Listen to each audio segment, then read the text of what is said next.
Assalamualaikum warahmatullahi wabarakatuh. It's time to study ilmu pengetahuan alam MTS kelas 7 pada bab klasifikasi materi dan perubahannya pada bagian yang kedua. Kemarin kita sudah mempelajari tentang klasifikasi materi dan perubahannya, yaitu pada video sebelumnya. Yang pertama ada klasifikasi materi.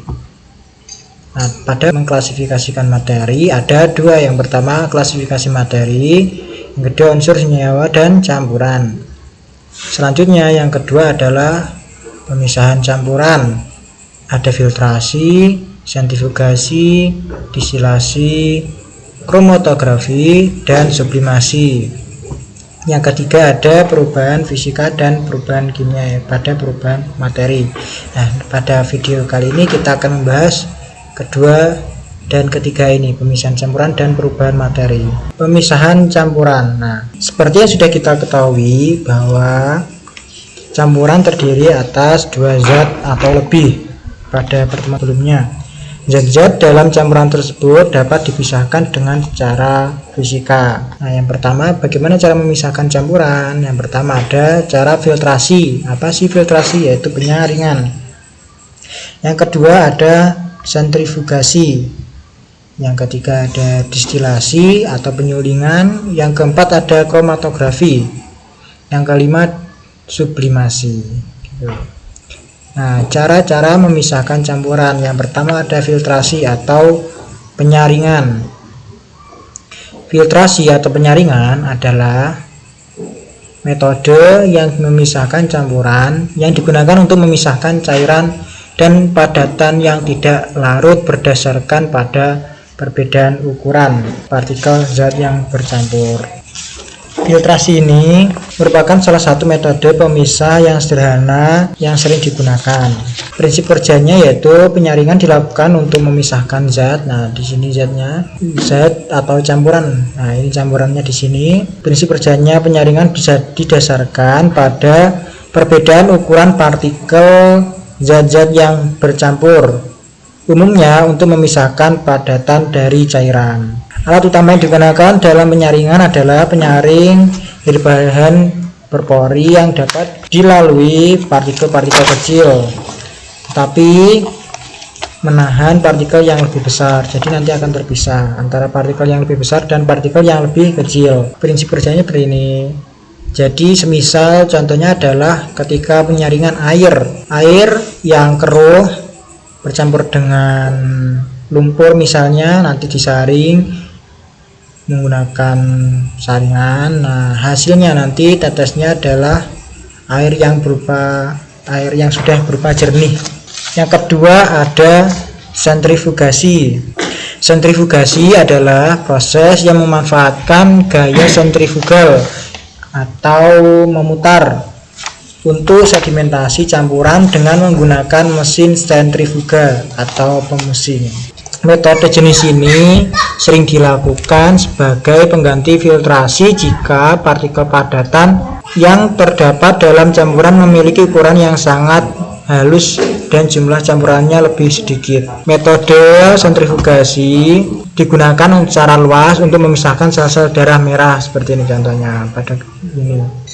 Dalam hal ini padatan adalah sel-sel darah merah dan sel-sel darah putih yang akan mengumpul di dasar tabung reaksi. Plasma darah, sel darah merah dan sel darah putih di sini mengendap yang akan mengumpul di dasar ini. Selanjutnya plasma darah berupa cairan berada di bagian atas. Jadi nanti darah dimasukkan ke dalam mesin sentrifuga ini, kemudian sistem kerjanya memutar-mutar seperti itu. Akhirnya nanti terpisah sendiri antara plasma darah dan sel darah merah maupun sel darah putih. Selanjutnya yang ketiga ada distilasi atau penyulingan. Distilasi atau penyulingan merupakan pemisah campuran yang didasarkan oleh perbedaan titik-titik. Nah, sistem kerjanya seperti ini. Jadi campuran dipanaskan, kemudian uapnya akan mengalir ke sini. Nah, di sini air yang sudah jernih tadi keluar melalui lubang di sini. Pemisahan campuran dengan cara distilasi atau penyulingan ini digunakan untuk memisahkan suatu zat cair dari campurannya. Prinsip kerjanya didasarkan pada perbedaan titik-titik dari zat cair yang bercampur, sehingga saat menguap setiap zat akan terpisah. Uapnya adalah zat yang sudah bersih. Selanjutnya yang keempat adalah kromatografi. Kromatografi merupakan metode pemisahan campuran yang didasarkan pada perbedaan kecepatan merambat antara partikel-partikel yang bercampur dalam suatu medium diam ketika dialiri suatu medium gerak. Prinsip satu fase diam dan fase lainnya yang bergerak. Seperti ini gambarnya.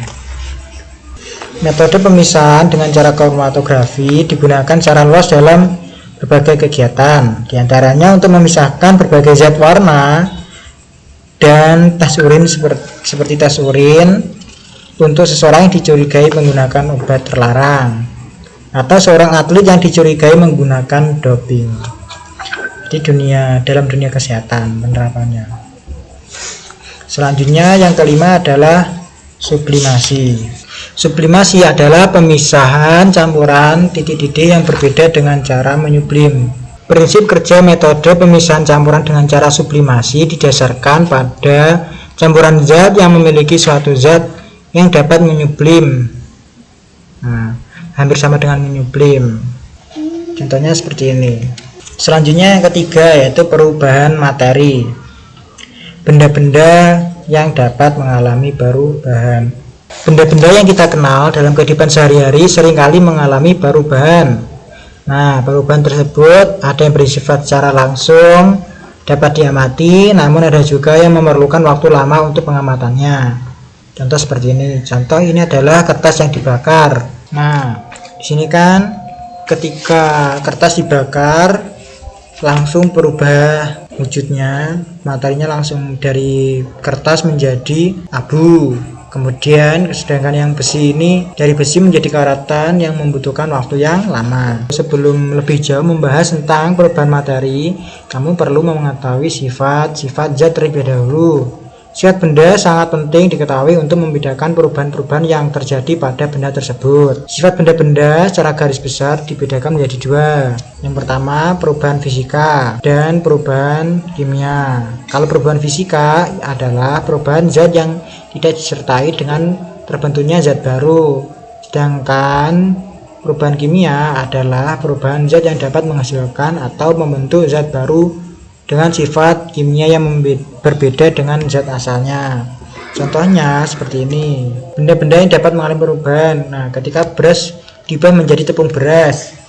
Nah, ini adalah perubahan fisika karena tidak terjadi perubahan zat. Selanjutnya, kayu diubah menjadi kursi, kan tetap menjadi kayu juga. Kemudian gula dilarutkan dalam air. Gula tidak akan berubah ketika dilarutkan dalam air. Ketika dikeringkan lagi, gula akan mengkristal dan menjadi gula lagi. Selanjutnya bola lampu listrik menyala, kemudian air berubah menjadi es. Air berubah menjadi es, kemudian dicairkan lagi, kan tetap menjadi air juga. Itu namanya perubahan fisika. Sedangkan kalau perubahan kimia itu berubah, contohnya ini singkong menjadi tape. Tape kan tidak mungkin kembali menjadi singkong. Kemudian pembakaran kayu yang menghasilkan arang.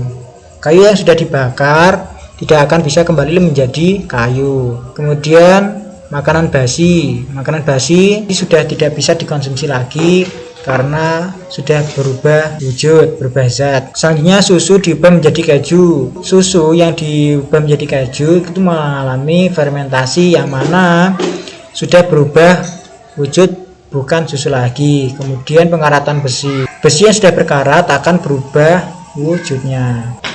Nah, sekian pembelajaran pada kali ini. Apabila ada yang perlu ditanyakan, silahkan bertanya di grup atau secara pribadi.